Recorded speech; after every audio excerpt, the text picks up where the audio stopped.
Okay, so in this video I'm going to show you how to do a Loteria card collage.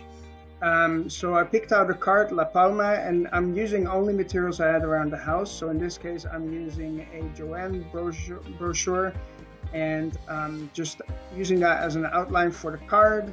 I'm first using a pencil, and then I did the same thing with a Sharpie again.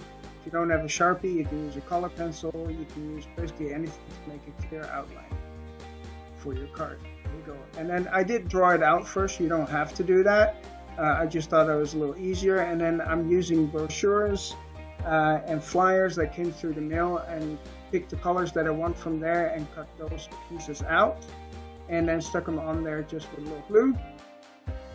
And here, for instance, I'm using a box for drumsticks, but you could use a cereal box as well. It's the same kind of thing.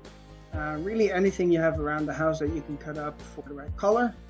And here you see I've got the sky done and the beach, and now I'm going to add the actual palm tree. I'm using again coupons that were outdated from Joann's that were green, so that worked well for the palm tree.